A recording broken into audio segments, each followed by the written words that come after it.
올라서 나 동아 Okay, 저 잘람 기네 zuallererst 신신랑게게 möchte ich all jenen, die hier über 때문에 긴둥이데 das 숨바도 Internet 나봐 zuhören, alle die 나는 최저 ordinierten 고생게 Nonnen, 소소로래야 Mönche 동아 궁금사에 숨주셔야인 und alle die weiteren, die hier über das Internet zuhören, alle Dharma-Freunde. 나들이게 Ich 지주에 hoffe, es geht euch gut und meine Grüße hier. 라망을 집에다 지주에 니마 사마 차리요래 Wir sind jetzt in dem Frühlingsdharma 라망을 über die 집에 50 Jahre der Guru an dem letzten 가르도 Tage angelangt. 소제베베 주 용서 줘야다 니마를 차리요래 Das ist also der Tag, wo wir 네 주산다 dies zu einem Abschluss bringen 딜레야당 möchten. 예리야 아주 막 삽제도 쉬비는 봐 Und 그다 ich 그도 möchte deshalb 요와 beginnen, damit die grundlegende 토지어레사나 Gliederung hier nochmal vorzustellen,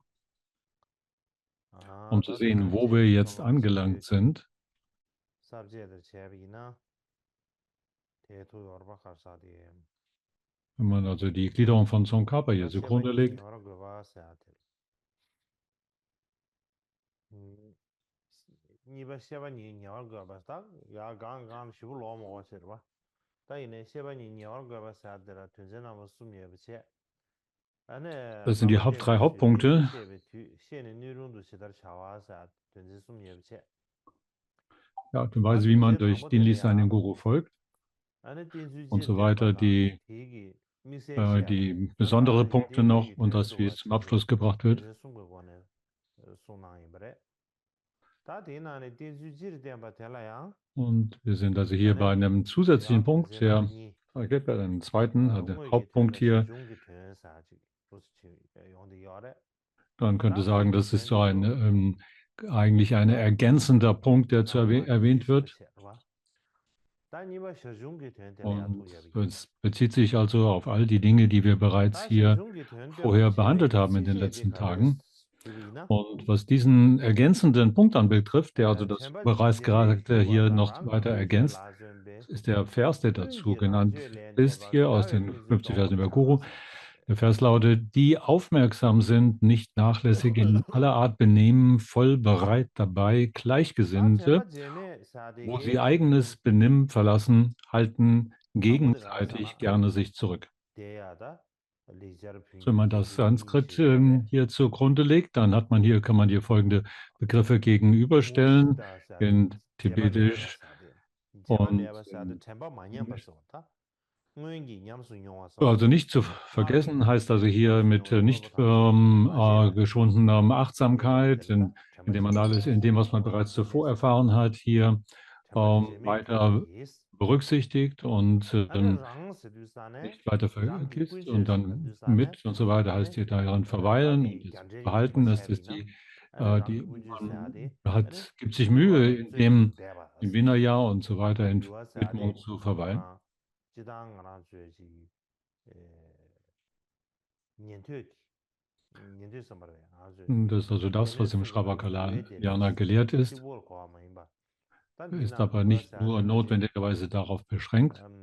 동바숭가를 고쳐오면서 Es 라바르도시 ist in allen nga drei Arten von 수르바사데 Wegen von 사드링 요바 außerordentlicher Bedeutung, 제사 아는 nga 수르면 전신 배바 텔레야는 랑기 aber 슈르셔 insbesondere aber auch für das Vinaya des nga 기 수르밀레 verborgenen Mantra ist, also das, was im verborgenen 베세샤 Mantra von großer Wichtigkeit ist. 숭야 숭게 다들리질 과이보다 Wenn man danach strebt, all 다디기 숄로가 das, 당기 was mit dem 딘데베 verborgenen 다초 Mantra ist, 니버기 einzuhalten, dann ist das hier wichtig 뻬기 zu beachten. Die 랑죄레 ersten beiden 데바사데 Zeilen 뻬샤데다 라마도 디 간제기 ist 공바다 hier, 샤비나 wenn 아나 es ist die 라마도 Rede 슈주바스 von den Gleichgesinnten 다나나 oder 라마도 Brüdern und 슈바 Schwestern, also 라마도 Geschwistern. 소소레마 Das sind diejenigen, die man 쳔상 Vajra-Geschwister nennt auch oder Vajra-Gleichgesinnte, die demselben Guru 데네다 haben. 뻬샤데 아네 랑다 냠도지 Und von 도 Lehren hier, wenn die Rede ist, dann ist das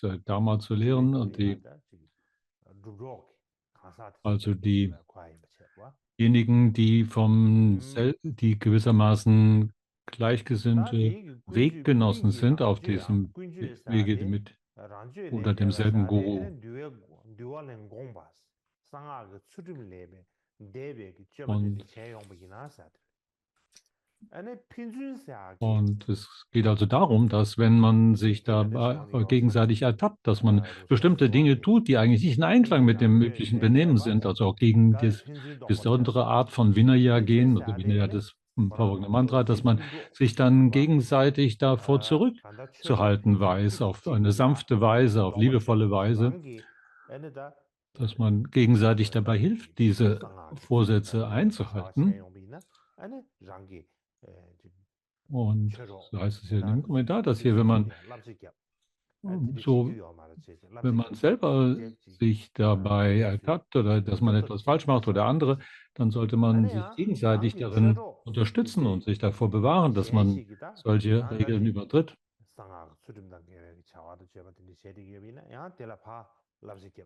Und wenn man andere dabei sieht, dass sie irgendetwas tun, was nicht im Einklang mit dem geforderten Verhalten ist, dann sollte man versuchen, sie dabei zu unterstützen und freundlich davor zurückzuhalten. Und hier heißt es, dass man das gerne tut oder auf eine sanfte, liebevolle Weise tun. Das entsprechende Wort hier heißt ja Pritiya im Sanskrit, mit einer Art von Fürsorge, liebevoller Fürsorge füreinander. Also auf eine angenehme, wohltuende, sanfte Weise. Mit sanften Worten soll man es ausdrücken, um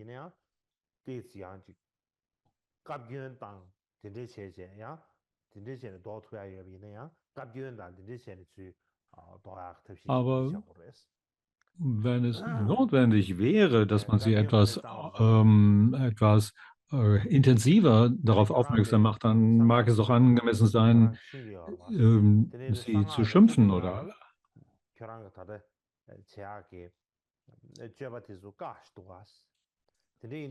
also in jedem Fall ist mit der Absicht, dass sie dieses falsche Verhalten bemerken und dann davon ablassen können.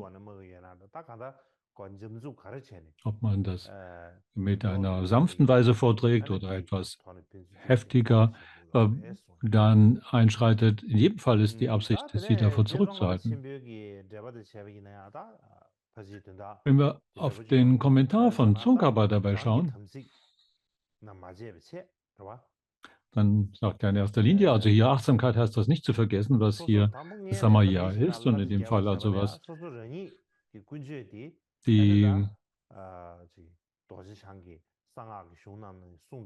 so wie es in den Schriften die genannt sind, durch Vajradhara, durch selbst diese Regeln aufgestellt sind und dass man da eine nicht schwindendes Bewusstheit davon bewahrt.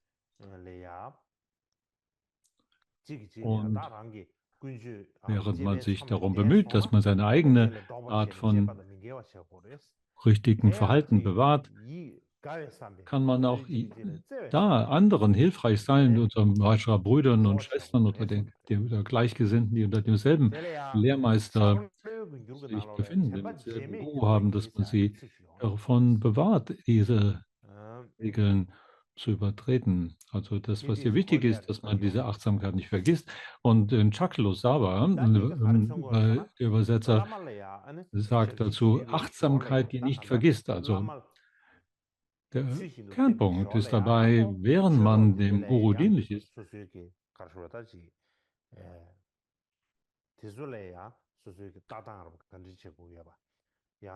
man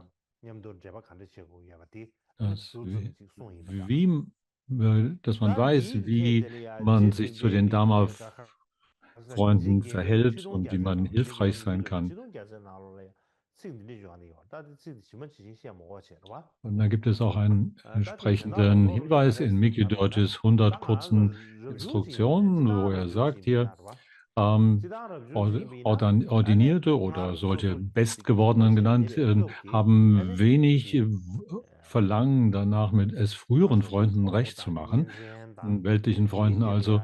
Und Sie haben also dann, wenn Sie selber in die Heimatlosigkeit gegangen sind, keinen besonderen Grund, die als Nahestehende und so weiter zu kultivieren, als etwas Besonderes zu betrachten.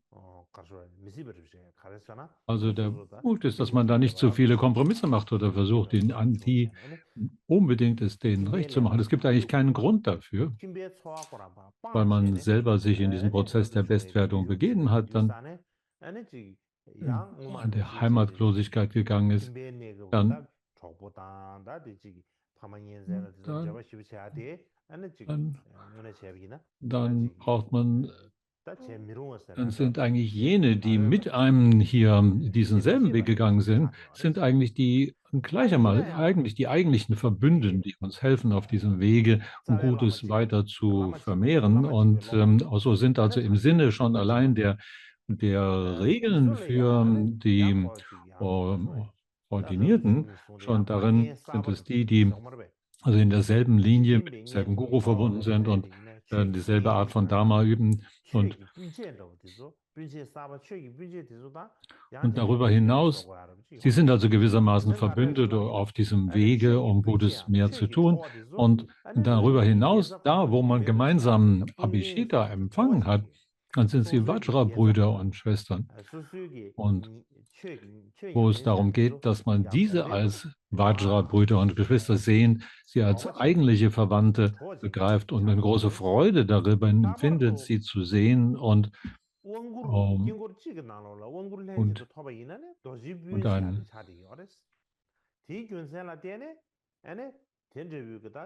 und da, wo wir sie also unter demselben Guru Abhisheka empfangen haben, dann im besonderen Maße uns verbunden fühlen.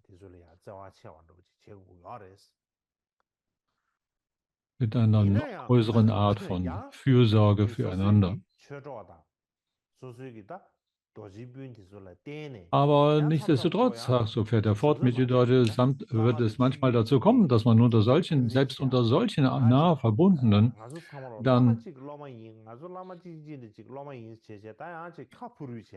da, wo man sich selber als die Schüler desselben Guru empfindet, dann trotzdem in eine Art von weltlichem Geschwätz sich verstricken kann und also Küchengerede und über die verschiedenen Linien und die Gurus redet und so weiter oder einfach nur nutzloses Geschwätz sich ergibt. Das kann vorkommen. Das ist im Grunde genommen eine Verschwendung von Lebenszeit. Und man sollte sehen, dass das im Grunde ohne Sinn und Nutzen ist. Und man sollte das abschneiden und durchtrennen, all diese Art von Geschwätz und Unnötigkeiten weglassen. So wie es heißt hier, dass man und auf diesem Hintergrund sagte auch Milarepa, Jetson Milarepa sagt, wo zwei sich treffen, wächst Geschwätz, zu dritt vermehrt sich Gier und Widerwillen. Also da gibt es das gegenseitige Zusammensein, bringt dann das eine und das andere Wort zutage und man redet über dies und jenes. Und wenn das passiert, dann ist die Gefahr, dass man, obwohl dann man im Kreise von solchen Freunden ist, die eigentlich demselben Lehrer verpflichtet sind, dass man dann sich in Geschwätz ergeht, das Gier auf Widerwillen für und wieder hervorbringt und vermehrt. Und das sollte man nicht zulassen. Man sollte diese Art von darin, in der Aufgabe, dem Guru dienlich zu sein und auch selber aus dem eigenen Nutzen heraus sollte man diese Art von, sollte man hier vorsichtig sein und man sollte insbesondere vorsichtig sein, wenn man das über jemand anderen sagt, aber darüber wollen wir heute nicht reden. So, jetzt kommen wir zu dem zweiten Unterpunkt unter diesen Ergänzungen. Das ist hier genannt die Ausnahmen. Dazu heißt der Vers, bei Krankheit, während Gurus Auftrag sich dann verneigt, ist, wenn auch unerlaubt Verbotenes getan zu haben, Kraft guter Absicht keine Übeltat. Und wenn wir das anhand des Sanskrit-Kommentars beleuchten wollen, dann haben wir hier die Gegenüberstellung.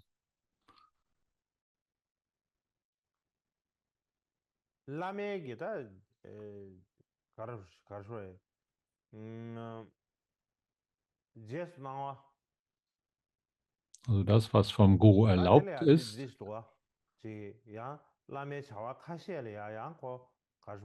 aber einige der Aufträge, die der Guru gegeben hat, selbst da, wo man sie durchzuführen sich anschickt,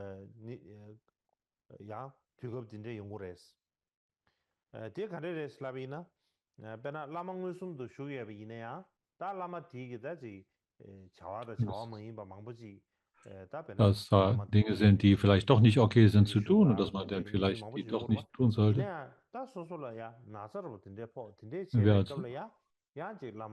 Oder es kann eine Situation geben, wo wir wo wir den Auftrag durchführen wollen, selber krank werden und verhindert sind, dass daran gehindert sind, diesen Auftrag umzusetzen. So, also was ist der Grund dafür, hier etwas nicht zu tun? Und dass es dann zu keinem Fehler wird. Das ist dann, wenn man gute Absicht ist. So, im Grunde auf das Gute sich ausrichtet. Und dass es dann zu keinerlei Rückfall komme, dass es kein Fehltritt sei.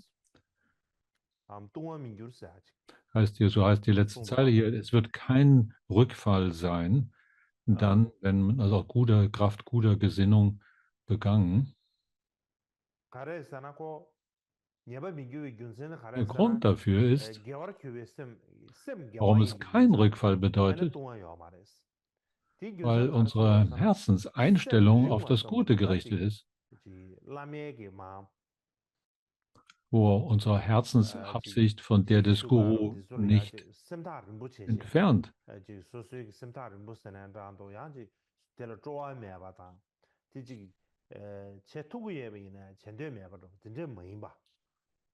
Das kann, auf der anderen Seite kann es manchmal sein, dass wir vielleicht da, wo der Guru uns einen Auftrag gegeben hat, keine Begeisterung spüren und das eigentlich das nicht tun wollen. Aber das hier ist hier nicht gemeint.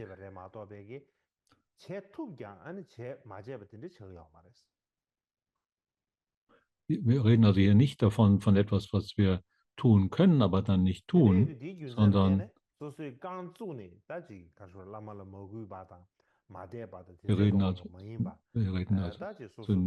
nicht davon, dass in irgendeiner Weise man da die Wertschätzung für den Guru verliert oder gar auszudrücken wollte. Und es ist also kein Freibrief dafür, für irgendeine Verminderung der eigenen Wertschätzung dem Guru gegenüber, sondern es ist ein Punkt, wo man in der Absicht, eigentlich diesen Auftrag durchzuführen, und dann durch Krankheit oder andere Art von Behinderung dieses nicht auszuführen in der Lage ist. Und dann sei es kein Rückfall. Also ganz allgemein,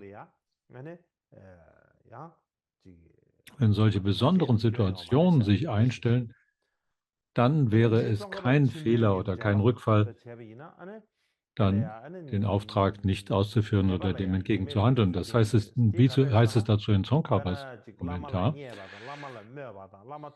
Das heißt hier, auf welche Weise es ohne Fehler ist, dann im Falle von Krankheit. Und das heißt in keiner Weise, dass das irgendeine Art Freibrief oder eine Erlaubnis dafür wäre, den Lehrer zu kritisieren oder ihn zu missfallen zu sein oder die Wertschätzung zu verlieren, sondern es ist eine besondere Erlaubnis für diejenigen, die krank sind und die an bestimmten Regeln dabei folgen, weil sie aufgrund dieser Bedingung, dass sie eben erkrankt sind, jetzt bestimmte andere übliche Vorschriften nicht einhalten können.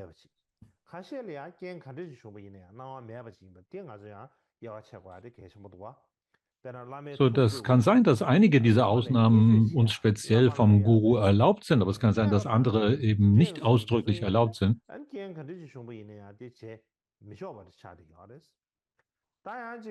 Aber es hat nichts damit zu tun, dass man den Guru kritisiere oder die Wertschätzung verliere und so weiter. Diese sind zu allen Zeiten nicht erlaubt und angeraten. sondern es geht darum, dass während man dabei ist, einen Auftrag durchzuführen, gewissermaßen eigentlich im Versuchen der Absicht, auf beste Weise dienlich zu sein, dass man dann dadurch durch eine Erkrankung oder besondere Umstände sich gehindert fühlt. Also der Wunsch ist da, dem Guru dienlich zu sein, aber die Umstände erlauben es nicht.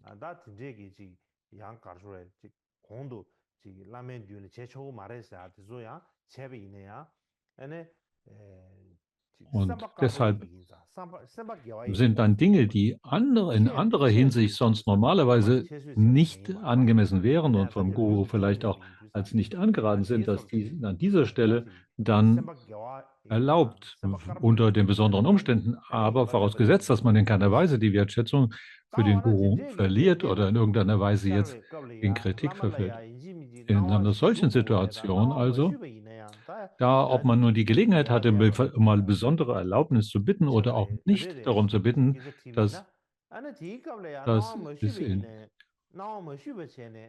dann es trotzdem kein Fehler ist. Und hier ist es die Rede davon, dass selbst dann, wenn man keine Erlaubnis hat erbitten können, dass es dann keinen Rückfall oder Fehler bedeutet.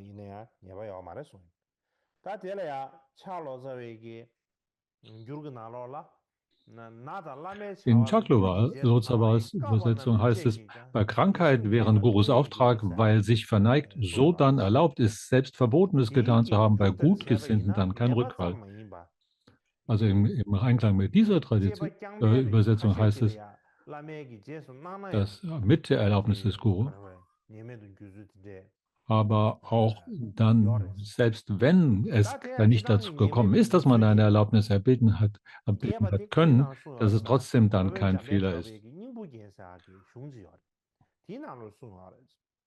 Und das ist im Besonderen in größerer Ausführlichkeit noch in dem Vajrayana-Text erklärt, worin es in einem Verse heißt, falls erkrankt oder behindert, für andere Wohl, für großen Nutzen, falls nötig, ungeschehen sein zu lehren, für Fähigkeitserwerb und, wenn so erlaubt, wenn so beauftragt und bei Hindernis, verstehe, dass es dann keinerlei Fehltritt ist. Das Erste, was daran ist, wenn man krank ist, das verstehen wir alle. Also wenn die körperlichen Elemente in Aufruhr sind und wir sind dadurch in einem unbesseren Körperzustand, oder wenn die Sinnesorgane oder die Fähigkeiten behindert sind, wenn man also unter einen anderen Einfluss geraten ist, die eigene Kraft und Fähigkeit geschwunden ist.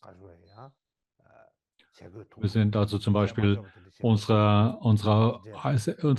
sind nicht in der Kontrolle der Situation, sondern sind unter die Kontrolle von einem anderen Einfluss geraten.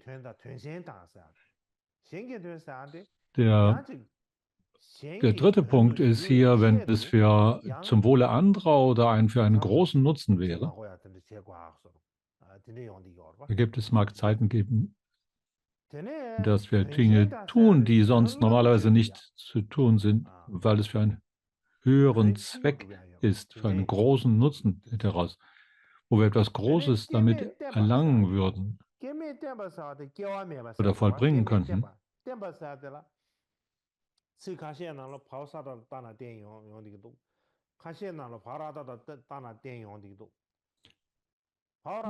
Und dann heißt es hier,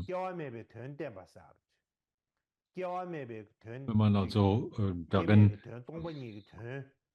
der dritte Punkt heißt hier, falls es nötig wäre, ungeschehen sein zu lehren. Manchmal heißt es hier lehren, in anderen Texten heißt es beständig sein. Wie auch immer, in meinem Fall, also stabil, einmal die Bedeutung zu erklären, die mit das Ungeschehensein, also Leersein bedeutet, oder in dem Samadhi darin stabil zu sein. Also wie auch immer, da wo man es entweder Schülern lehrt oder wie auch immer in Samadhi stabil verweilen möchte, mag es eine besondere Situation. Dass in diesem Zusammenhang eine besondere Notwendigkeit, Dharma-Notwendigkeit entstehen könnte, die dann und einen da, ja, einen besonderen Umstand schafft. Oder wenn es darum geht, Fähigkeiten zu erwerben, also es geht hier um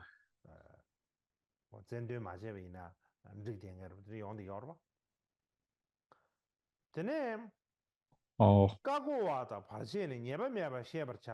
hier um die Fähigkeit des Erwachens zu erlangen. Oder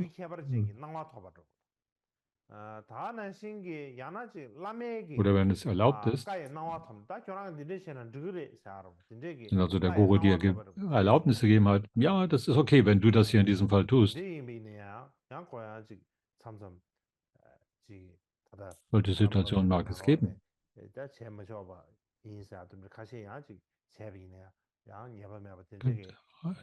Und einige andere Dinge, die in den 50 Versen über Guru erwähnt sind, die und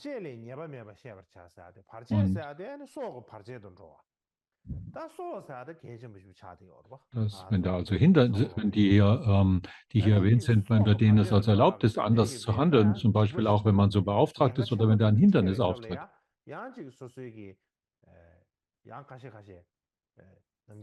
Könnte ein Hindernis für unser Leben auftreten. Und man mag sich dann genötigt fühlen, Dinge zu tun, die man normalerweise nicht tun würde. In jedem Fall also. Es gibt hier viele Dinge, die aufgezählt sind, die unter besondere Umstände formen, dass man nicht in der normalen Weise sich verhalten kann. Dann kommen wir dann auf den dritten Unterpunkt hier, das ist die Zusammenfassung. Und da heißt die Zusammenfassung im Vers ja ist so, wofür hier viel Worte machen, was immer Gurus Herz erfreut, das tu, was nicht erfreut von alledem, lass ab und beides leb so viel du kannst. So, das ist also eine Zusammenfassung und da haben wir wieder den Sanskrit-Kommentar hier. Also was viel heißt hier wiederholt und so weiter und es geht in diese und was hier gebraucht wird, das ist also meint hier die Zusammenfassung und hier bedeutet, in dem Zusammenhang dem Guru dienlich zu sein und zu sprechen, darüber zu reden heißt oder Worte zu machen heißt zu lehren. Also und was ist die Notwendigkeit heißt hier, was ist da für ein Sinn und Nutzen, wenn es doch letztlich nur darum geht, dass man dem Guru erfreut und alles, was ihn nicht erfreut, einfach lässt. So, dann gibt es einfach das zu tun, warum da viel Worte zu machen. Und ich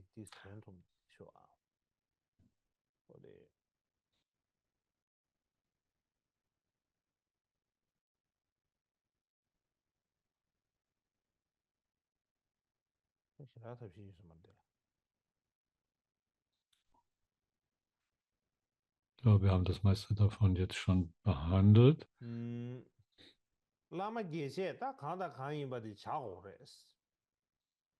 Also im Grunde sagt es, was immer das Guru-Herz erfreut, das gilt es zu tun.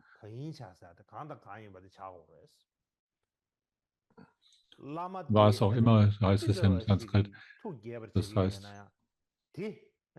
was immer es auch sein mag, das den Guru erfreut, das gilt es zu tun.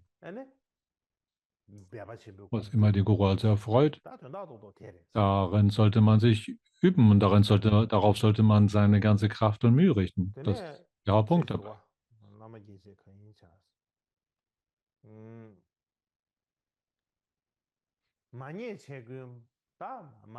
So, das, was nicht erfreut, also was unerfreulich für den Guru ist,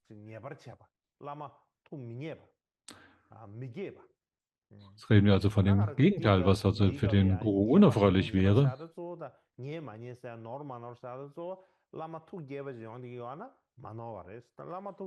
Also die Frage ist, ob man den Guru damit erfreut oder ob man ihn nicht erfreut, ob das für den Guru erfreulich wäre oder nicht. Wenn es ihn nicht erfreut, ist es hier,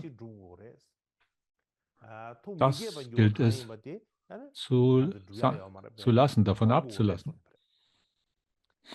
Indem wir die Dinge zu tun, die den Guru erfreuen und die anderen einfach den anderen abzulassen. Wenn man all das jetzt nochmal betrachtet anhand von Tsongkhapas Kommentar, dann heißt es hier in dem Zusammenhang damit, dass man dem Guru dienlich ist.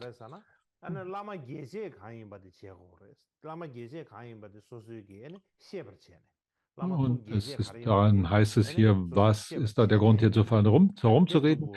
Der Hauptpunkt dieser Zusammenfassung ist, dass man lernt und begreift, was mit dem Guru erfreut und dass man lernt und begreift, was den Guru nicht erfreut und das dann einfach lässt. Und so, das eine ist zu tun, das andere ist zu lassen und darauf seine Mühe zu verwenden. Und falls es dazu gekommen sein könnte, dass wir den Guru in der Vergangenheit eben nicht erfreut haben, dann gilt es eben, dies zu bereuen und einzugestehen und wieder gut zu machen.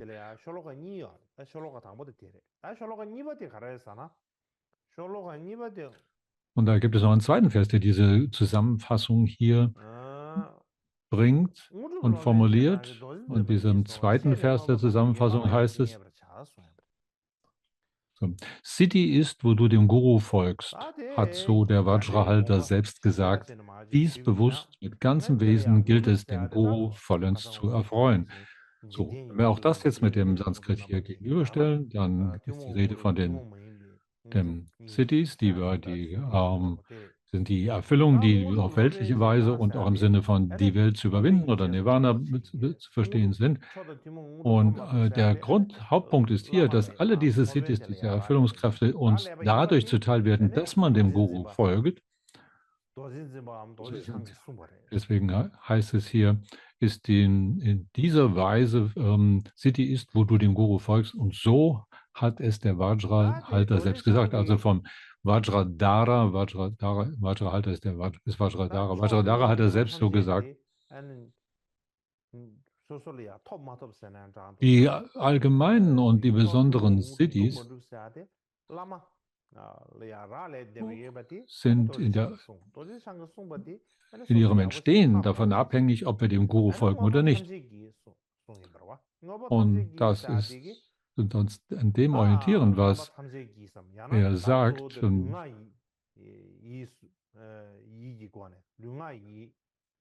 Und deshalb gilt es, so gut man kann, das heißt mit Körpersprache und Bewusstsein, also auf so viel wie man kann, heißt hier mit Körpersprache und Bewusstsein, aber also nicht nur mit unserer Vorstellung, sondern mit Körpersprache und Bewusstsein, mit allem zusammen, so viel wie man kann, umzusetzen und in dieser Weise dem Guru zu erfreuen.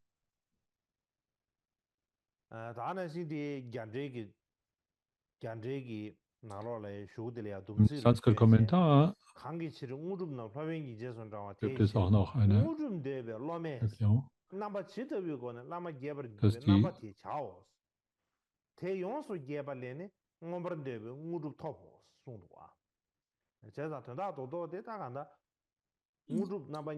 dass die Siddhis eben daraus folgen, dass man dem Guru gefällig ist, dass man Guru anschließt und indem man im Einklang mit dem Guru handelt, daran werden die Siddhis zuteil werden.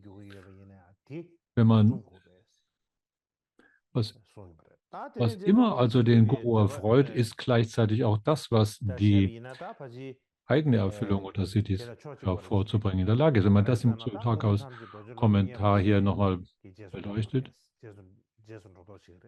alle Siddhis ergeben sich daraus, dem Guru zu folgen. Und das heißt, die Siddhis, die wir eigentlich begehren, sind letztlich aus dem abzuleiten, dass wir in der Lage sind, dem Guru dienlich zu sein und ihm zu folgen. Und deshalb heißt es, sei es ratsam, dass wir, wenn das die Worte des Vajradhara selber sind, dann heißt es, wir sollten so gut wir können mit Körpersprache und Bewusstsein versuchen, dies umzusetzen.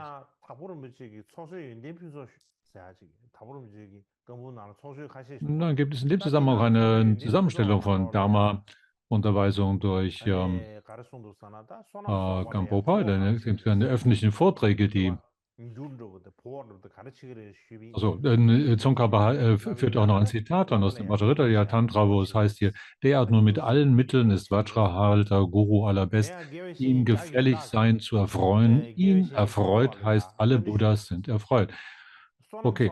Und da gibt es eine Geschichte, die auch von Gampopa selber erwähnt wird, in dem er diese Wichtigkeit, den Guru zu erfreuen, in seinen öffentlichen Vorträgen zur Vortrefflichkeit darstellen. Da heißt es, was lässt am meisten Gutes ansammeln? Das ist, den Guru zu erfreuen. Und Geshe Yöntak hat einmal Geshe Potova gefragt, was denn das bedeutet, das Gute anzusammeln. Und der hat daraufhin gesagt, dass selbst wenn man unzählige Buddhas und Bodhisattvas vor sich im Raum einladen wollte, dass sie alle sichtbar wären und in ungezählte Erfreuungen in Form von grenzenlos viel Götter, Wohlgütern und Juwelen darbringen würde wollen, dann wäre einer einzigen Pore des Gurus ein solches Geschenk dazu bringen, von einem viel größeren Ausmaß an Guten. Also das heißt, wenn man so etwas, also es macht einen Vergleich, wenn man in der Lage wäre, also geistig eine für der Vorstellung allen Buddhas und so weiter, dieses Geschenk darzubringen, das also eine einzigen Pore des Guru zu beschenken, hat einen viel größeren Nutzen. So ist die Anleitung von Geshe Potova an den Geshe Yöntak, der ihn darum gefragt hat. In der gleichen Weise gibt es von Jebsen Milarepa heißt es hier, Guru Milarepa hat einmal gefragt, nein, so hat Gampopa hat Guru Milarepa einmal gefragt und hat ihm gefragt, hier, was ist also, es heißt aus den 4 Sitzen, aus dem Chaturpita heißt es, einer einzigen Pore des Guru etwas darzubringen, ist von größerem Nutzen, als den Buddhas der 3 Zeiten zu schenken. Dann gibt es etwas, was noch großartiger wäre denn das? Und Milarepa, sagt Gampopa, hat ihm dann geantwortet und hat gesagt, ja, den Rat, der die Ermutigung des Guru in sich birgt, den so wie vom Guru angeleitet umzusetzen, das bringt ein noch viel größeres Maß an Nutzen.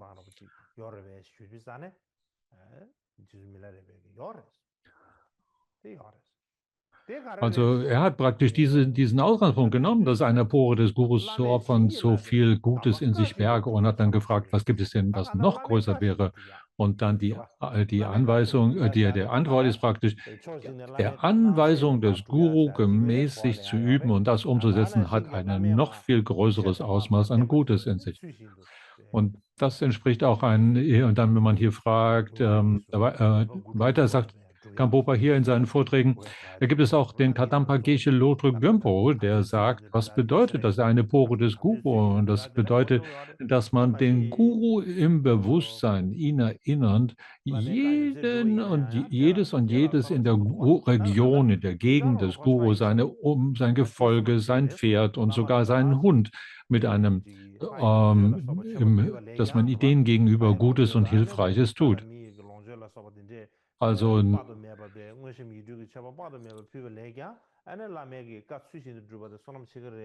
und dass man also das ist also im Vergleich, damit, dass man allen Gurus der 3 Zeiten Geschenke darbringen würde, ist es von größerem Nutze, dieser Pore des Guru. Das heißt letztlich dem, was allen zu dem Guru zugehörig ist, all die Leute in der Gegend, die Gefolge und seine Dinge und sein Umfeld und so weiter, denen hilfreich zu sein und ihnen zu beschenken.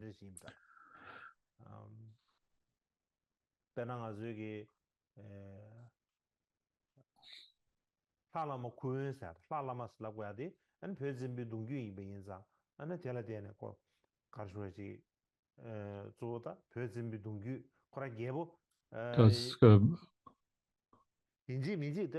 der kommt aus einer Familienlinie, der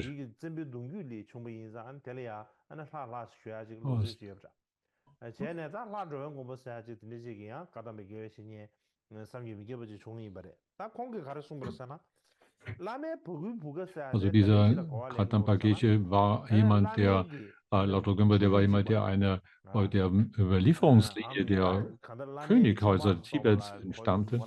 Also es ist nicht notwendigerweise, dass er eine königliche Abstammung war, aber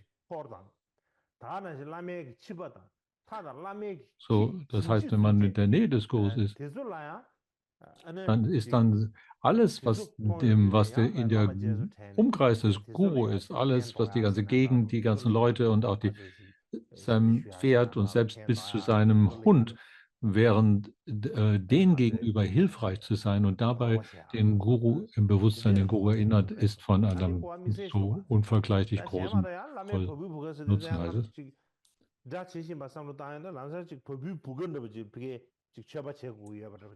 Also, wenn wir hier an Pore denken, dann meinen wir alle diese verschiedenen kleinen Löcher, die wir da in der Haut tragen, also da bis hin zu der kleinsten Pore des Guru, da ein Geschenk dazu bringen wir. Also denken wir vielleicht, wir müssten in jede Pore hineinschauen.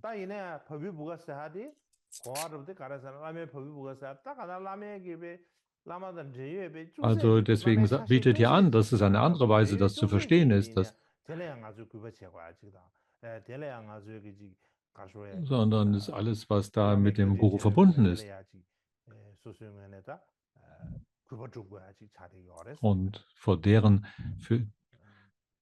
wenn man die Güte des Gurus erinnert, all diesen anderen in seinem Umkreis hilfreich ist,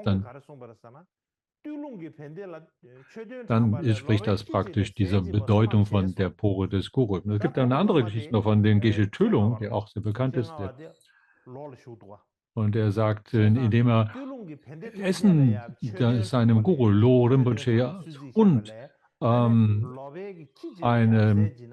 Geshe Tölung sagt, dass er sogar dem Hund von Lo Rinpoche Essen zu geben, ist von einem größeren Nutzen, als wenn ich die gesamten Mönche des Tölung-Tales heranholen würde, um Dharma zu lehren. Und er hat deshalb sogar da aus den Buttergefäßen noch die letzten Reste herausgekraft. Also da, wo bleibt immer ein bisschen Butter in den Gefäßen hängen bleibt und dann, die man dann mühevoll herauskratzen muss.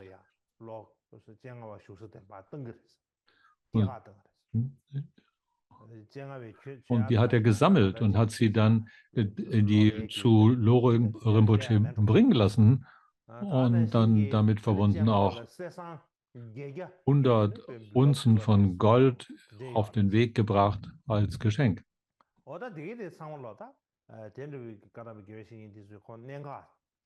Das sind also die Unterweisungen der Karthavageshis, die diese Kernpunkt, diese Wichtigkeit hier versuchen deutlich zu machen.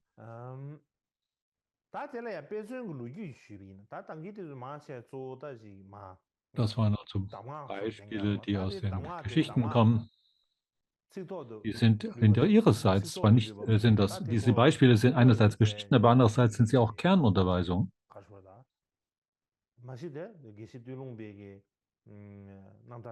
Wenn man also über Geshe Tölungpa hier nachdenkt, an seinem Beispiel, dann waren das nicht einfach nur Worte, sondern er hat ihnen auch Taten folgen lassen. Und in gleicher Weise gibt es ein Beispiel aus der Lebensgeschichte von Tsangpa-Kyari, die in den blauen Annalen niedergelegt ist. Der Lehrer von Tsangpa-Kyari war Drupchen Lingrepa, der in einer Gegend von Nagpur zu leben pflegte. Aber bevor er ihn traf, bevor er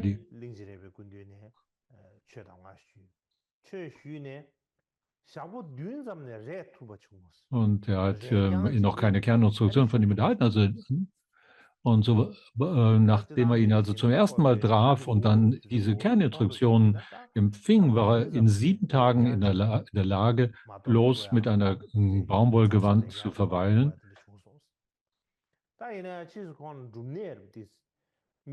Aber später, das heißt also ein Zeichen seiner Kräfte, die er damit erlangt hat, dass er bloß in einem Baumwollgewand hat verweilen können. Und dann später wurde er aber krank und hatte eine Krankheit mit Eiterbeulen am Körper und so weiter. Und als es ihm wieder besser ging, wollte er gerne sich erkenntlich zeigen bei dem Guru und hat ein wildes Pferd gefangen und wollte das dem Guru Lingrepa als Geschenk darbringen. Und als wir dort ankamen, war gerade der Guru dabei, mit einigen Mönchen zusammen eine kleine Art von Statue oder einen kleinen Opfertempel zu bauen, so einen Altar aufzubauen.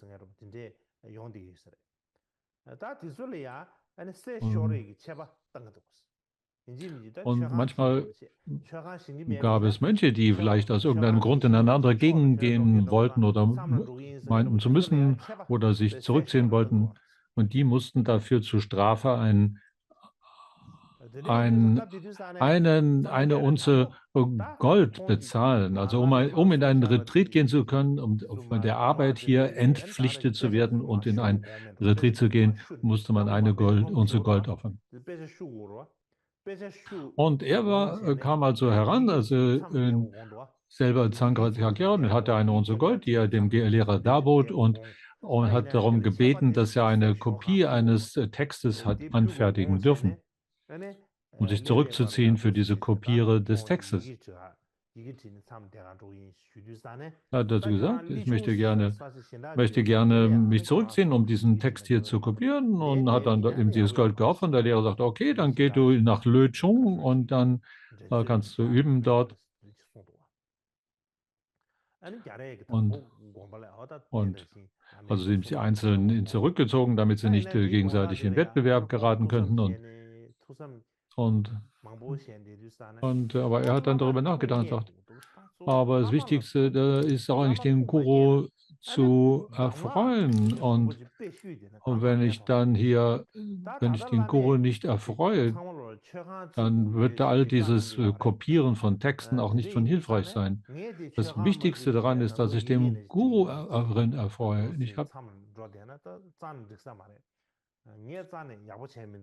Ich allein habe sonst nicht die Fähigkeit, in solche Klausur mich zurückzuziehen. Und wenn ich den Guru dabei nicht erfreue, und er war darüber so betrübt, dass er in Tränen ausbrach und hat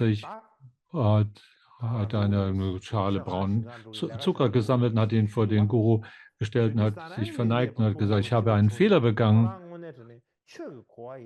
Und der Lehrer sagte daraufhin, da ist jemand, der wirklich Dharma versteht, sonst würde er so nicht handeln. Und er war darüber sehr erfreut.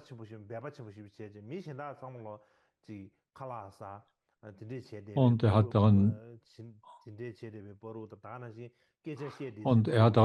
sich dann in der Folge beteiligt an diesem Bau dieses kleinen Tempels und so weiter und hat darin eine unglaubliche starke Bemühen gezeigt. Da selbst wenn andere sich zum Essen zurückgezogen haben, hat er weiter geholfen, die Erde zu tragen und so weiter. Und dann diesen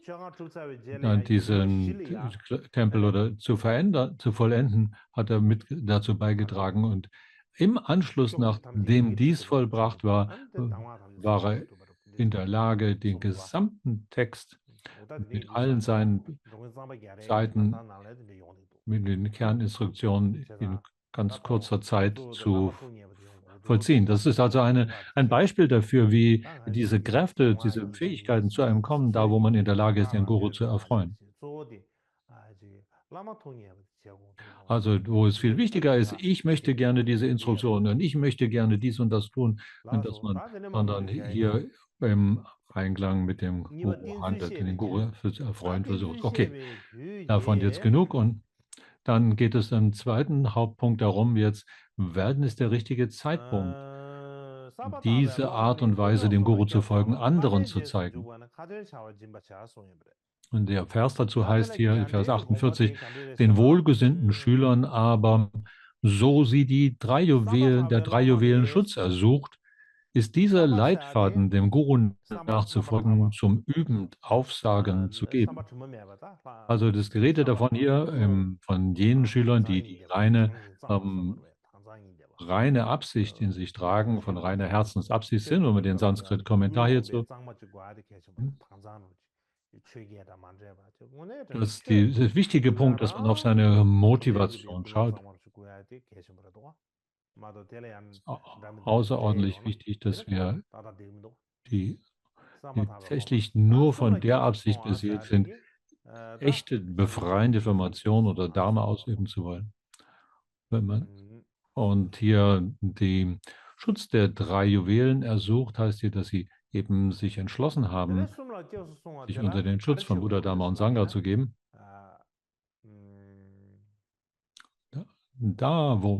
Um also den Schutz der 3 Juwelen zu erbitten.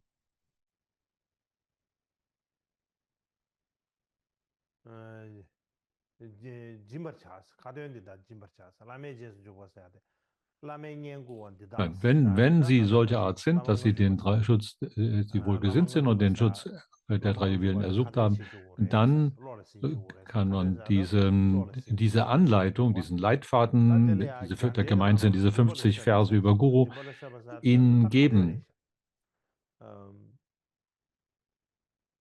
Und dafür ihr übend aufsagen. Und das bezieht sich darauf, dass sie es tatsächlich auch mit in ihre Kehle bringen, also einen Ton von sich geben, also dieses Kantagatam, dass sie es mit Stimme auch vortragen. In Tsongkhapas Kommentar heißt es dazu,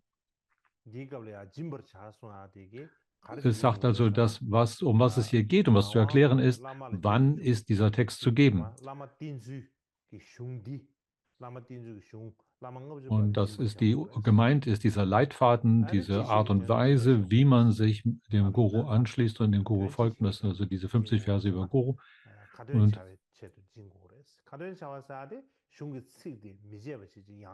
Und dafür, warum sollte man diese Verse überhaupt geben? Der Grund ist, dass man sie dann beginnt auszusprechen, sie wiederholt laut vorzulesen und aufzusagen, auswendig aufzusagen in der Vergangenheit. In der Vergangenheit war es so, dass ein Lehrer dann etwas sagt und die Schüler haben es dann wiederholt. Man hat also gelernt durch Wiederholen und Aufsagen, dass man also wiederholt etwas laut aufzusagen in der Lage ist. Das ist eine Art und Weise, sich etwas einzuprägen und das im Gedächtnis zu bewahren. Das ist auch eine tibetische Tradition, dass man bestimmte Dinge laut vorliest und wiederholt, bis sie einem selber völlig im Herzen unvergesslich geworden sind. So, wem gilt es jetzt, diesen Text zu geben, nachdem wir gelehrt haben, wofür er zu geben wäre? Das ist also den Schülern, aber dann gibt es eben zwei Bedingungen, die versammelt sein müssen, für die Art der Schüler zu bestimmen.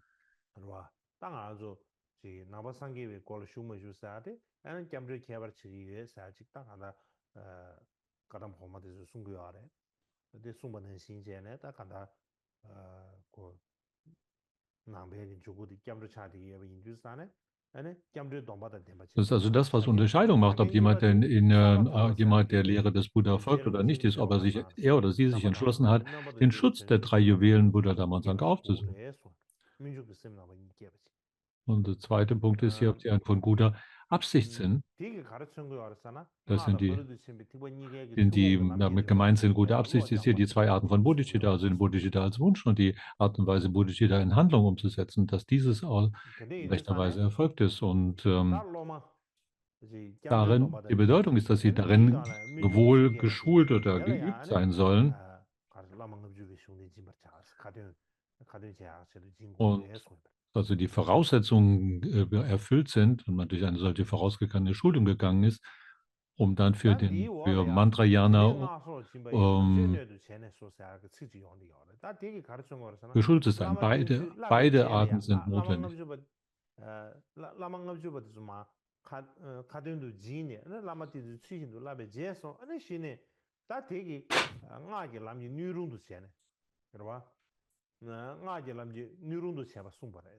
Das heißt hier, so wie es heißt in dem Text hier, damit sie bereit sind für den Weg. Also bereit heißt hier, dass sie dann fähig geworden sind für den, besonders für Mantrayana, für den verborgenen Mantrayana.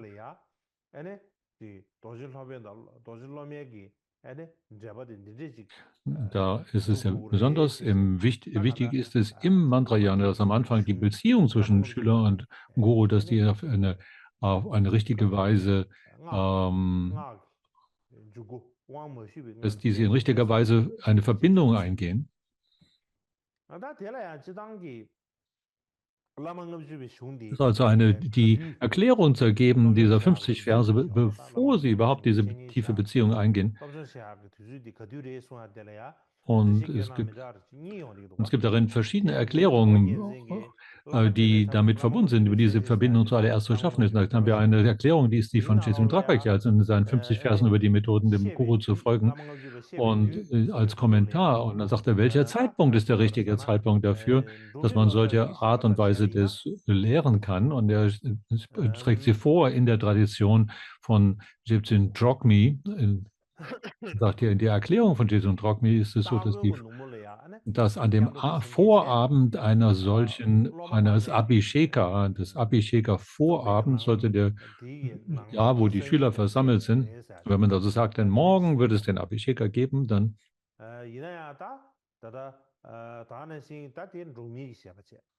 und das ist also da sollte das gegeben werden. Das ist die Erklärung von Drogmi. Und dann gibt es eine Erklärung von Naropa. Naropa, Absicht, Lehrabsicht. Da heißt es, bevor der Schüler und Guru eine intensive Beziehung miteinander eingehen, sollten sie darüber belehrt sein. Also bevor man überhaupt eine Beziehung zu dem Guru im Sinne von Vajrayana eingeht, sollte man die Vorsätze zur individuellen Befreiung, die Pratimoksha-Vorsätze und die Bodhisattva-Vorsätze gefasst haben und sollten dies für eine Weile geübt haben, darin vertraut sein. Das ist sehr wichtig, das ist ein Unterschied, ob Sie daran Erfahrung gesammelt haben oder nicht.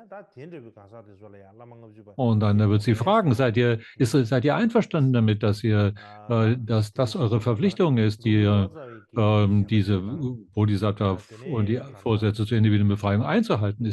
Habt ihr das Erfahrung gesammelt? Und dann, wenn Sie das haben, dann kann man sagen, okay, hier sind die 50 Verse über Guru und dann um eine Verbindung zwischeneinander zu prüfen. Und dann sie befragt, ob ihr sie willens seien, Kraft und Willens, diesem Weg zu folgen und dann daraus zu sehen, ob der Schüler gute Absichten hat. In Tsongkhapas Kommentar heißt es hier, deswegen hat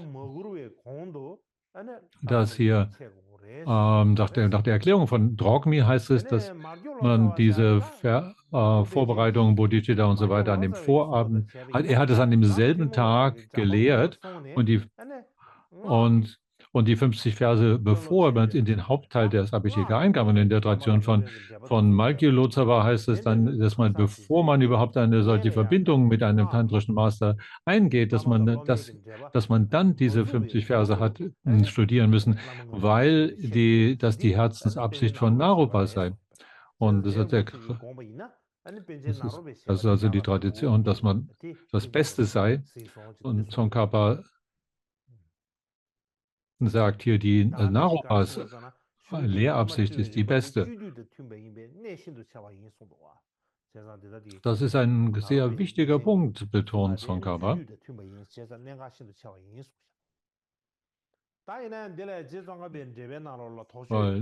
Weil das passt auch auf die Anweisung des Kriya-Tantras, also ein sehr wichtiger Punkt, der einzuhalten ist. Und es gibt aber verzweifelt, die Leute haben können, und Tsongkhapa geht darauf auf, dass wenn man also Leute sagen, ja, wie könnte es denn dazu kommen, dass man die 50 Verse über Guru Leuten lehrt, die noch gar keinen Abhisheka empfangen haben? Das wäre ja schon Geheimnisse sozusagen auszuplaudern, wäre nicht im Einklang. Und er sagt, nein, man würde also hier sozusagen Verborgenes enthüllen, dadurch, dass man diese 50 Verse. Aber er sagt, Tsongkhapa sagt, das ist in der Tat aber kein Fehler, denn in diesem Text hier, diesen 50 Versen über Guru, ist tatsächlich relativ wenig Terminologie von Mantrayana darin enthalten. Und es sind Erklärungen, sind mehr oder weniger relativ vage und allgemeine Zusammenfassungen. Wenn man also darüber hinaus wenn, wenn ein Schüler nicht alle Bedingungen dafür hat, um überhaupt um einen Abhisheka zu bitten und um diese selber davor zu schützen, dass er etwas, dann ist es, haben sie vielleicht einige Übungen mit einigen Gottheiten hinter sich oder haben vielleicht einen Abhishekas, aber das geht die nicht tiefe Geheimnisse sozusagen oder tief Verborgenes enthüllt. Und deswegen ist es durchaus okay, das zuallererst zu machen und sie in diesen 50 Versen zu schulen damit und in dem allgemeinen Pfad zu schulen, bevor sie in Mantrayana eingehen. Und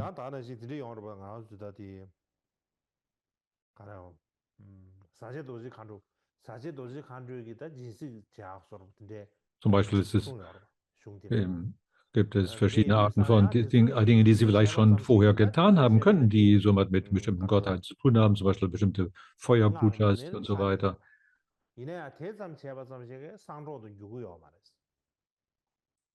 Aber das, was in dem Zusammenhang damit erklärt wird, ist noch nicht gleichbedeutend damit, dass Mantrayana Verborgenes hier enthüllt würde.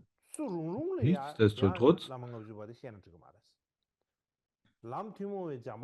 trotzdem ist es nicht okay, diese 50 Verse über Guru einfach jedermann so irgendwie zu erklären, sondern es geht um solche Menschen, die bereits zuvor das Training in den zwei anderen vorausgehenden Wegen hinter sich haben, die darin geschult sind, in den beiden vorausgehenden Wegen und dann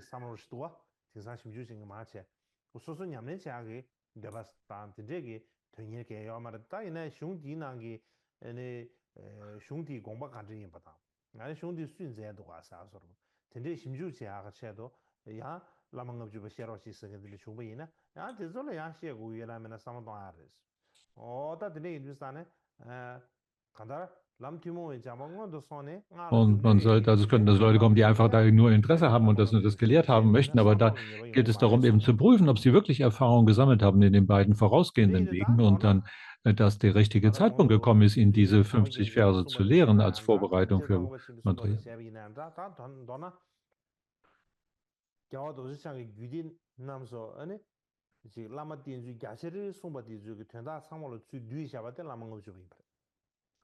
Und hier hat Tsongkhapa das hier zusammengefasst hier und hier, dass gemäß dessen ist es hier, dass diese 50 Verse über Guru die Essenz der Punkte sind, die Buddha Vajradhara hier in aller Länge in den Tantras ausgelegt hat und das hier die gerade besonders die Absicht von Mahabhadita Naropa hier, die Art und Weise, darauf einzugehen, hier dargelegt wird in den 50 Versen. Man sollte also diese Worte der 50 Verse über Guru in seinem Gedächtnis behandeln und die Bedeutung versuchen zu verstehen. Es ist also absolut wichtig, dass man die lernt darin, wie man dem Guru dienlich sein kann. Und warum ist das so wichtig? Und das möchte ich gerne anhand von einigen Zitaten hier deutlich machen. Und hier gibt es zum Beispiel von Shraddha einen Auszug aus der Bedeutung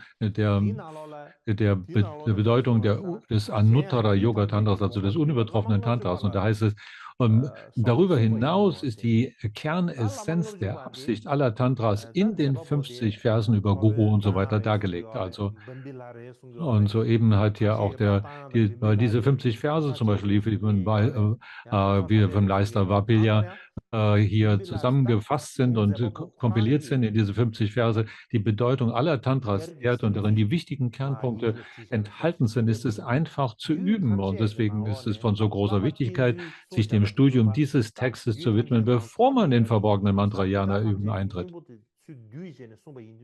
Denn die Bedeutung dessen, was in den 50 Versen über Guru dargelegt, ist anderweitig von Buddha Vajradhara gelehrt, aber in den verschiedenen Tantra-Texten weit auseinander gezogen, verteilt und zerstreut zu finden. so ist es also sonst normalerweise sehr schwierig, sie alle kennenzulernen. Und hier sind sie dankenswerterweise durch Weißler in den 50 Verse über Guru eingebunden und deshalb von großer Wichtigkeit, die auch zu studieren. So gibt es darüber hinaus auch einen langen Kommentar über die Hauptdruckrückfälle, die von Acharya Jinnadeva gelehrt sind und weitergegeben durch Atisha. Und da heißt es, nachdem man solche Abhisheka gewährt hat, sind die 14 Arten des Rückfalls und die 50 Verse über Guru zu lehren und die Sadhanas, die jeweils erwünscht sind, zu lehren. Und man sollte sie gewissenhaft lehren, sonst wäre es ein Vergehen des Guru selber. Also das ist also unbedingt wichtig, dass ein Schüler, der dem Abhisheka gewährt wird, dass der definitiv aufgeklärt sein muss. Er muss aufgeklärt sein über die 14 Arten von Hauptrückfälle und die 50 Verse über Guru. Und wenn man das nicht tut und die Leute damit nicht unterrichtet, ihnen das nicht zur Verfügung stellt, also sie nicht gut ausbildet darin, dann wäre das ein Fehler des Guru selber. Dann bedeutet das einen Rückfall und ein Vergehen des Guru selber.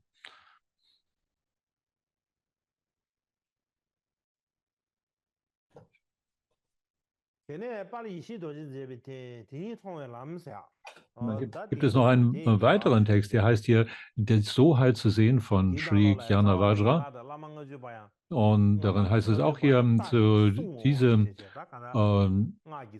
die Haupt- und Nebenrückfälle zu lernen und sie zu behandeln und die 50 Verse über Guru, darüber sagt er, es erwähnt die Hauptrückfälle von Tantra und deswegen ist es wichtig, die 50 Verse über Guru zu lehren. Dass so viele Gelehrte und Weise in Indien und Tibet, die darüber gelehrt haben, die das Bedeutung betont haben. Und es gibt auch einen weiteren, auch in Tibet, wo es heißt, nämlich aus dem Düsum Khenpas Frage und Antwort an Gampopa, also in unserer Kaligi-Tradition im Besonderen, ist es hier Düsum Khenpa, der Gampopa gefragt hat und diese Frage und Antwort niedergelegt und er fragt das. Und er fragt darin hier, was ist der Weg des verborgenen Mantra? Zuallererst, so sagt eben Gampopa zu Düsum Khenpa, es ist zuallererst die unreif sind, ranreifen zu lassen und ihnen dadurch ein Abhisheka zu gewähren. Dadurch den Vasen Abhisheka ist es Körper, Sprache und Bewusstsein und so weiter reifen zu lassen aus Körper, Sprache und Bewusstsein der Gottheit. Und die 5 Arten von haben wir es gibt also die Vorbereitung, die gemacht wird, und nach der Vorbereitung gibt es den Abhisheka.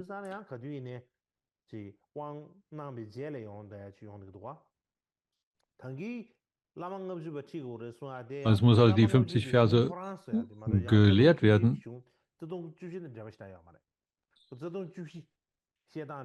Weil am Anfang, wenn man sie lehrt, sind sie noch nicht so sehr verbunden mit dem, worum ist das mit dem Eigentlichen. Aber wenn dann und dann nach dem Abhisheka ist das dann von besonderer Bedeutung. Also es muss die Bedeutung der 50 Verse über Guru und das, was das Abhisheka bedeutet, müssen zusammenkommen. Also es geht darum, diese 14 Arten von Hauptrückfall und die 50 Verse über Guru mit zu verbinden. Also erst Abhisheka zu gewähren, dann die 14 Arten von Hauptrückfall zu lehren und dann die 50 Verse über Guru.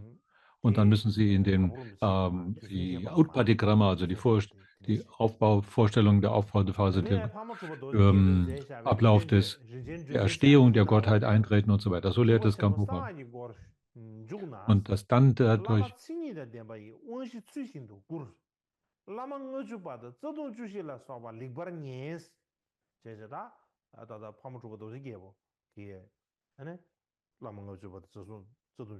und so hat es in der gleichen Weise auch Parmatrubha gelernt, seine kostbaren Leuchtfeuer. Das heißt hier, dass in die Tore des Mahayana verborgene Mantra reinzugehen, dann muss man über die Bedeutung der 4 Abhishekas aufgeklärt sein und dann die 50 Verse über Guru und die 14 Arten von Hauptrückfall kennenzulernen. Also beide sagen, dass sie die 50 Verse über Guru von großer Bedeutung ist und dass man sie unbedingt hat. Aber das Ausmaß dessen, wie viel man damit vertraut ist, die Zeichen davon zeigt sich in den Geschichten der großen Vorväter der Überlieferungslinie und in ihren Kommentaren niedergelegt, die sie über diesen Text verfasst haben, über den Text der 50 Verse über Guru.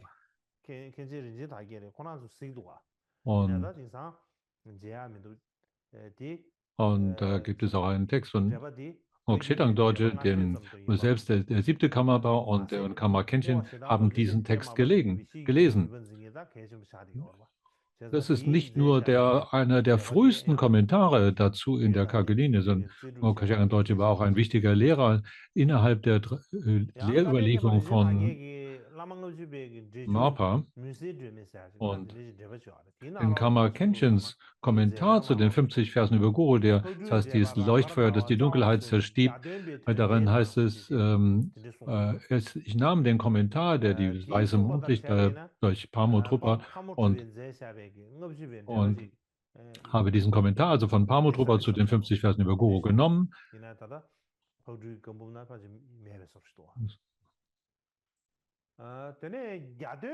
Ist aber nicht, dieser Text ist interessanterweise nicht in den gesammelten Werken von Pamodrupa enthalten.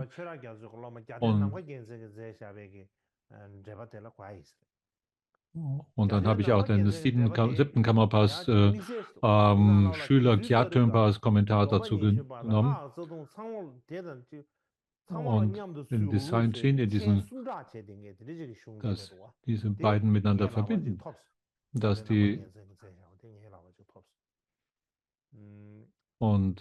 das scheint in diesem Schüler, der Madame Katyazins Kommentar scheinen beide miteinander verbunden zu sein. Ich habe eine Kopie von diesem Text erhalten.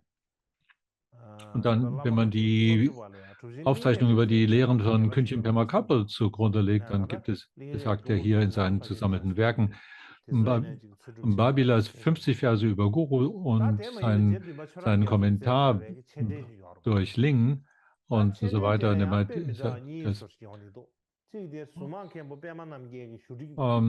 Auch darin betont er diese 50 Verse über Guru, die von dem Mahasiddha Lingripa auch kommentiert sind.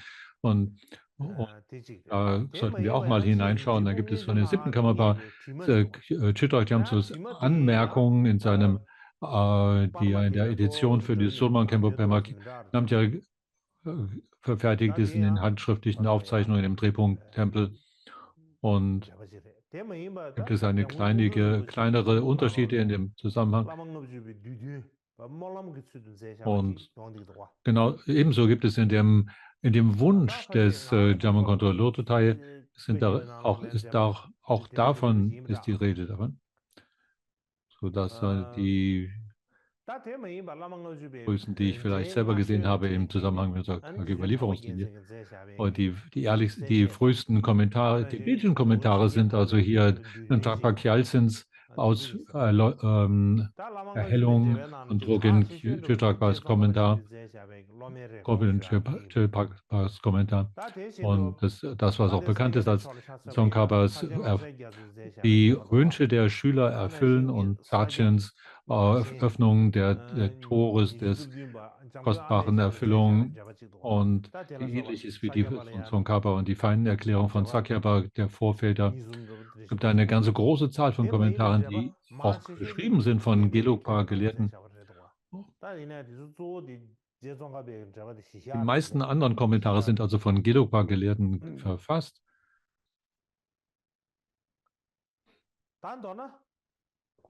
Also in kurz, der Grund, warum man überhaupt sich damit beschäftigen sollte, mit diesen 50 Versen über Guru und sie lehren sollte.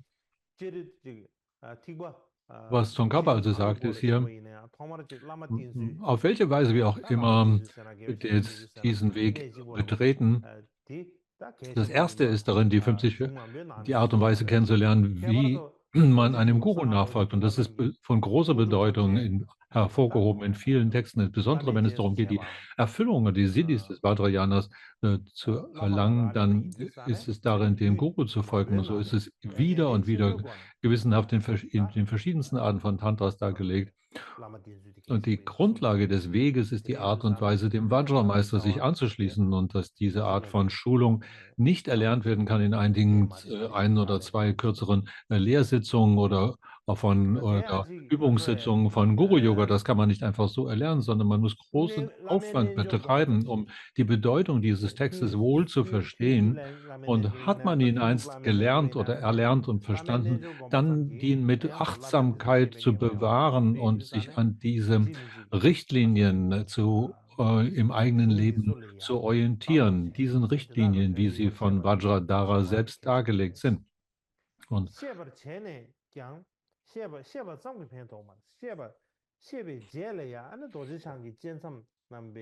also bloß diese Worte zu erlernen, hat keinen großen Nutzen, sondern es geht darum, sie zu bewahren im eigenen Leben und sie als Richtlinien, Handlungsrichtlinien für das eigene Leben zu begreifen, wie sie von Vajradhara selber dargelegt sind.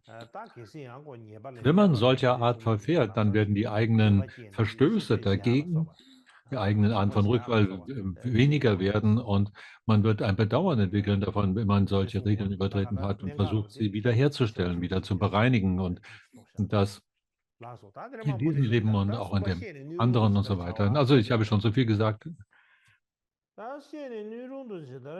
Jetzt möchte ich auf den nächsten Punkt gehen, und das, wo es darum geht, wenn man, wie sollte ein Schüler wie sollte man dann weiter verfahren? Und da heißt es in dem Grundvers dazu: Danach gibt Mantra, und damit, wer so für echten Dharma ward bereit, die 14 Arten Rückfall aber lesen lernt und so erinnern soll. Weil das hier an dem Sanskrit-Kommentar hier orientieren, dann haben wir hier die verschiedenen Worte nochmal gegenübergestellt. Also Mantra zu geben, so wie das Wort hier lautet, ihn zu geben, das heißt zu lehren, und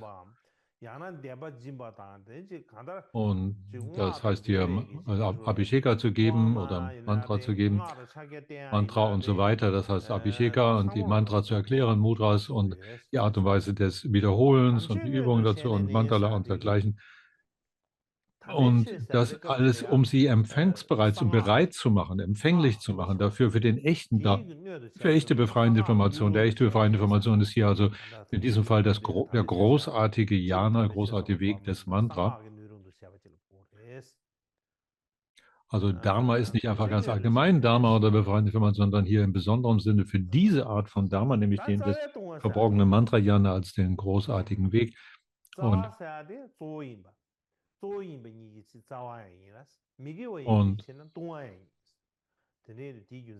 dann das Zweite ist hier, dass diese lesen lernt, dass sie also darüber informiert sind, über die Hauptdinge, die zu tun und zu lassen sind, dass diese Rückfälle genannten Hauptpunkte, die in sich selber von Unheil sind, weil sie verursachen, dass man zurückfallen kann. Deswegen werden sie die Hauptrückfälle genannt. Und also Dinge, die zu lassen sind, und das besonders im unübertroffenen Mantrayana wird. Das sind zwei Gruppen von 7, die zusammen 14 ergeben. Es gibt also Dinge wie zum Beispiel den Lehrmeister zu kritisieren, der Tathagatas Anordnung zu übergehen, dann die Vajra-Geschwister zu beleidigen und Lebewesen aufzugeben und Bodhicitta abzuwerfen, Dharma abzulehnen oder abzuwerfen, und die Mantrayana-Geheimnisse, die Dharma-Lebewesen, die dafür nicht empfangsbereit sind, zu lehren und so fort. Alle diese Dinge, diese 14 Punkte, die es im Einzelnen sind, klar darzulegen, und dann, man lehrt sie lesen, und lesen bedeutet, dass sie laut vorlesen und das aufsagen können und damit auch wiederholen und auch in ihrem Gedächtnis bewahren. Und also es geht darum, diese Schüler empfangsbereit zu machen. Wie kann man sie empfangsbereit machen? Die Schüler des Guru müssen solche sein, die empfangsbereit sind für diesen Dharma, indem sie es gibt also viele Erklärungen des Mantrayana. Gibt ja hier, zum Körper gibt auch Erklärungen, was Mantra hier bedeutet. Das heißt, also im Wesentlichen unser bewusstes Erleben zu beschützen, ist die Bedeutung von Mantra. So dass man dazu braucht es einen Abhisheka und nach dem Abhisheka braucht es die damit verbundenen Vorsätze und Richtlinien kennenzulernen.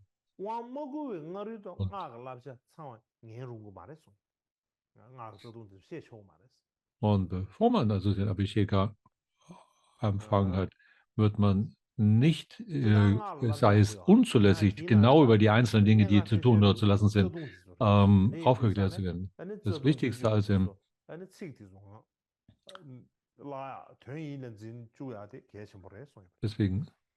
Deswegen ist es so wichtig, diese Worte der 14 Vergehen oder Rückfall zu lesen und zu lernen. So heißt es. So heißt es auch in dem Eintreten in den Weg des Bodhisattva, dass worin auch die Grundrückfälle für Bodhisattvas erklärt werden. Das heißt, wenn man den Bodhisattva-Vorsatz fasst, dann darüber aufgeklärt ist, was zu tun und zu lassen ist oder was zu beachten ist. So in der gleichen Weise, wenn man Mantrayana-Verpflichtungen auf sich genommen, dass man damit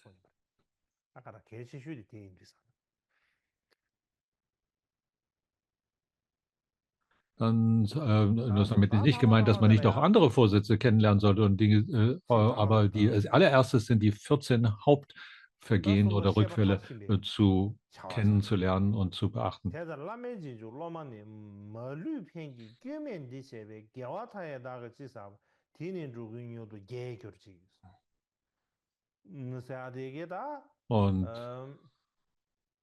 Und dann kommen wir auf die Zusammenfassung des Gesamten und darin heißt es in dem Vers Nummer 50, derart Schülern, die dem Guru folgen, ausnahmslos zuteil bringen, was hier ohne Fehl vollbracht, dies Gute, was auch immer grenzenlos sich angehäuft sei, dass all die Rastlosen den Sieg erringen rasch.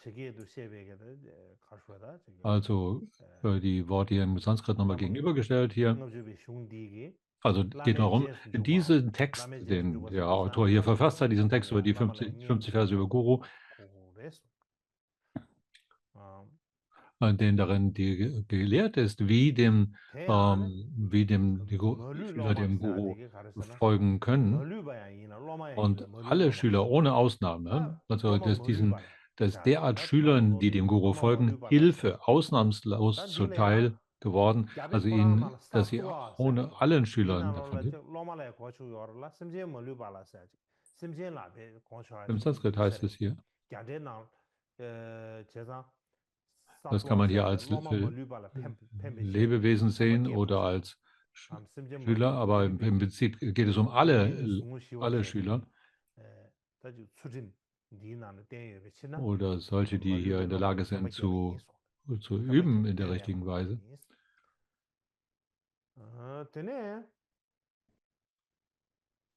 Also das, was da gelehrt wird, muss für alle Lebewesen hilfreich sein, dass es in der Lage ist, Leid und Belastung von allen zu nehmen. Also das, was immer an Guten damit bewirkt ist, dass hier dieses ohne Fehl vollbracht ist, als Text geschrieben, dass dieses Gute, was immer er sagt, also dass all dieses Gute, was sich hier angehäuft haben könnte, möge es für alle Lebewesen von Hilfe sein, also für all die Rastlosen, das heißt, alle Leute, alle Lebewesen, dass sie den Sieg erringen rasch. Und dieser Sieg ist natürlich das Erlangen des Buddha-Zustandes, Buddha-Erwachen zu erlangen. Möge all Liki dieses Genwe, Gute, was ich Sangi darin Tonglen vielleicht Gi, erlangt Wanjuru haben Tobar mag, Tuji, möge es Sachi, dazu hilfreich sein, dass alle Lebewesen den Zustand des Siegers des Buddhas erlangen. 다 라망 디 제정가 베드바데 체비나 다 지고르시데 라망 주베 Wenn 슝디 man das nach 타이비 Tsongkhapas 시바람제 Kommentar 요소 ausleuchtet, dann ist das, dann sind 링디 diese 셰바 50 디네 Verse hier, die von 링두 um, 다 잡베기 게와 Babilia 타이바 zum Wohle aller 다 Wesen verfasst worden sind. 자바본 빔빌라 다게 토비오레스 토바 Und 대야 da 안에 sagt eben 링기 베 Babilha 더그림미제와 selber, sagt er, 젠로 alles, 셈제 was ich 탐제 darin an Guten 옹요도 vielleicht durch 상게 dieses 고마 옹요 Verfertigen 토바 dieses 토비 Textes 줄이야 verfasst 오이 habe, 이세세 erlangt 타나메 habe, dass ich dies hier 앙오나메 möge es das Anlass dafür sein, dass alle anderen Lebewesen, alle, die rastlos umherwandern in den Lebenszeiten, dass sie den Stufe 다 des 봐서 Siegers 드릴 damit 쉐도 erreichen können. 다 봐서 Das 라망 ist 주의 es 슝디 im 디레 디레 Prinzip, 주시다 나 was 주주에서 alles. 쉐도와 다 드네 쉐 주산다 닌고데 Wir 쉐드 haben also hier das ist meine Zusammenfassung hier über 거라 die 라망 50 주의 Verse 거라 über 도 스카셰 äh, 로아 셴디시 Guru. 딤디르 세아멘로 Wenn ich einen Verse am Beginn des Textes nochmal wiederholen möchte, 용기 die, 있었다 die 나를 지금 hier 용서를 gewissermaßen 기대지 엄마 ähm, 여러분 지금 군디 wichtig sind, um dann ein 군디니 Lung oder eine 여러분 Überlieferung, eine 지지네 Übertragung zu 엄마지 geben. 롱팅 팅카시 타우스 Ich habe 다질라 diesen 서로라마 Lungen 서서라 selber diese 대단계와 mündliche Überlieferung 용디 einige 용어 Male 대나서 erhalten. 제비나 지진 넘버링 계속 핑계나 삼소 Also es scheint okay zu sein, dass ich in der Lage bin, diese Übertragung hier zu geben.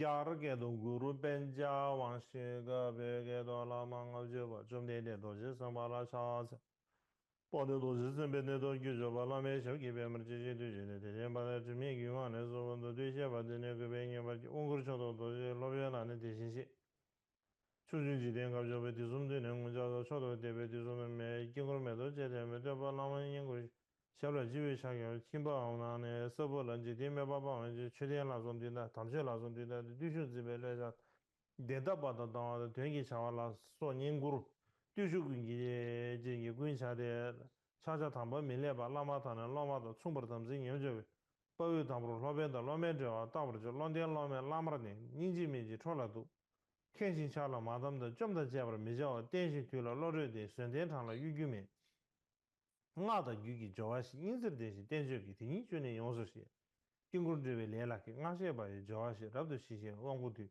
今天过了上线的老马去年年了呢上给他们这业呗天天大多都眼头老本来呢没把的养到7万年那么的短大人的头弄梦见天的气候一给不面的制度的去的 간로 군부다 된다 롱전 남기게 세네 심지 냐오는도 남면 로변 다가는 군도 심중 메자데 가데 몽베 세기로 냐왕에 바 세버게 남면라서 지로 냐와데바 가이 뭐 로변라는 메바 테네 네버리 안다시 대변 베바 탐지기 도줄 로변 로르지 게와랍도 미좀바 남면 메버 미자오 라마다니 그지 제수 팀버 짐버제 테네 림선 네바는 치신 중은 민주로 랑게 담지 로변이 지민보다 중하다 라소기게 된잖아 론주 영화 매지고 간절 개발 차원에 참여바라 영예가 상계인게 전되나 최딩이라 대화지 다도랑 그 담스 다도 디신시버체 다도 라말라 민데네 상계군들 미센데 되는 대바이 중세 이용 가나가 신도 개발 주변이 대단되는 라마르지 디신 상계 탐절 다도 진번이들 디신 상계 사람 사이인데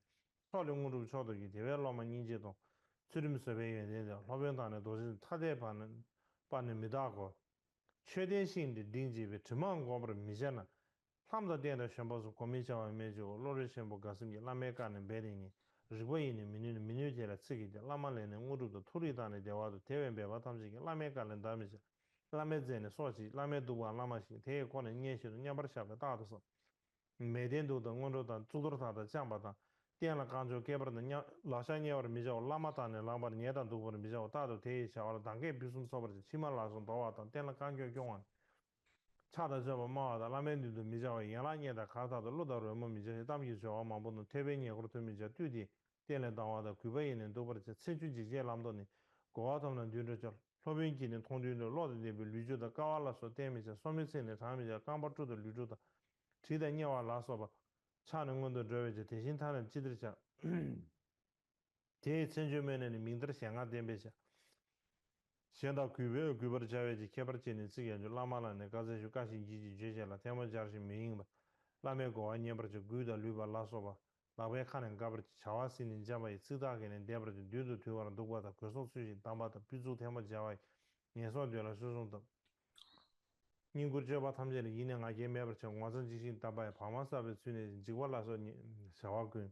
기고라서 자와군 대변디도 방와체 셈 텐데 자와는 다 랑가 다란 도와제 라메 긴고 지시도 로마디도 체바는 유들 라마네바는 제만나와 미저 제소를 지도바 대군 라마남라 뷰 대 따발라네 신달라니 지드르샤 라메 로마 로마라미 로마 라메 듀도미 닝고르다다 당와다 차서체바 도버차 로벨라니 컴퓨터 라메기안의 강자와 대라 듀디 라니 로다데베 라워차 템바제메 규바다 랑군제 라즈 빈게 랑제 랜데바 가요 핀즈 도버차 나외 라메 차왈라 듀디 제마나와야 까바는 제시게 게심데라 딩미준 드마 마와 지시고 라마 게제 근인제 미예치고 바와니 대다데라 베르지 로빈 무르 로빈 제나시 도진즈메 니소 시행거 보탐지 라마요소 니에버지 사바타브 로마는 구조섬을 잡서나 라메제스 주관의 카드에 차와 짐버자 대냉아서 집에 담주녀도 전에서 사회동을 주신 라던 집은이도 대다를 라메지주 로마의 멀리핑기 주민디 집에 개와타에다가 지서버 대냉 조금 유도 계규지 라마가 주바 로벤시 뭐 땅에 잡아 조서 야가르기 캠보 빼마가라 와르마다 휴신기 라서 gelaurin 제사비 규진 휴대된 라바바오 라소 나가다 라망을 주바데 문에 세빈다 로숨지 제고 메로삼 전송 로숨도 토조 메로삼 Aber hier, so eigentlich habe ich gedacht, es würde 3 Jahre brauchen, um das zu lehren. Auf der anderen Seite ist das eigentlich keine große Text, den wir hier damit haben, sondern ein kleiner Text. Deswegen dafür 3 Jahre zu brauchen, kam mir dann doch etwas merkwürdig vor. Und in der Zukunft haben wir, wie ich es bereits erwähnt habe, in dem Text auch selber erwähnt, wenn man, also soll man diese 14 Arten des Rückfalls kennen. Und da gibt es sozusagen das Meer des Samaya-Herzenbundes, durch den Karma Paranjung dort verfasst. Und das habe ich die Absicht, dass wir in der Zukunft, dass es wichtig wäre, diesen Text kennenzulernen in unserer Tradition. Wenn wir also nicht uns das kümmern, was in unserer eigenen Tradition ist, und dann niemand anderes wird sich um diese Texte dann kümmern wollen. Also ich denke, in der Zukunft, wenn wir die Gelegenheit haben und das Glück dazu haben, dann sollten wir die Gelegenheit wahrnehmen, diesen Text auch kennenzulernen. Und das bringt hier dieses Frühlingsdharma hier zu Ende. Ayakshema. Wir sollen und hier zusammensetzen und das besprechen, was über diesen in der Zukunft hier zu lehren sein wird, in diesem Frühlingsdharma.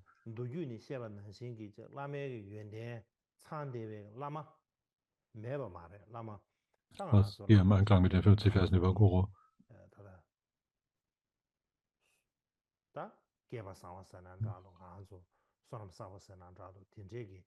Es gibt immerhin sind wir noch in einer Zeit, muss man berücksichtigen, wo es nicht so ist, dass es keine Lehrer mehr gäbe für diese 50 Verse über Guru, sondern es gibt immer noch viele authentische Lehrer und dass die in der Gegenwart noch anwesend sind. Und dass wir uns zusammentun und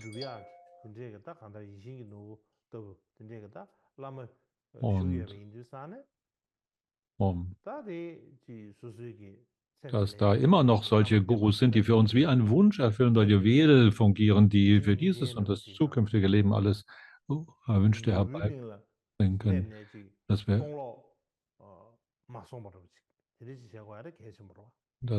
selbst in diesem Leben hier das diese 50 Verse uns helfen, das nicht aus diesem Leben mit leeren Händen zu gehen, dass wir, dass wir versuchen, diese Bedeutung hier für uns zusammenzutreiben. Wir können vielleicht nicht alles exakt umsetzen.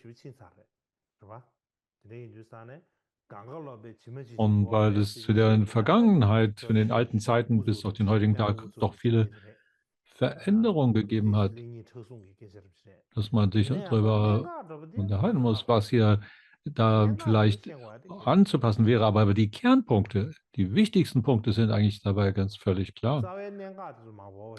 Das Wichtigste, die wichtigen Punkte, die muss man hier im Herzen behalten.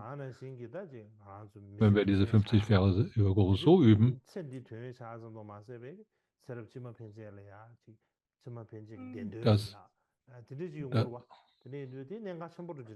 dass dies in uns in die Lage wird, dass wir die wichtigen Punkte darin behalten, dass es unser Üben und in einer Weise zu gestalten, dass wir auch in diesem Leben einen großen Nutzen davon haben.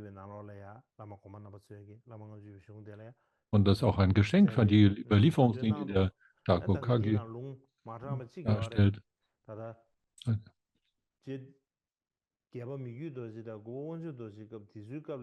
Zur Zeit von Michi Dorje und Wangchuk Dorje, sogar zu deren Zeiten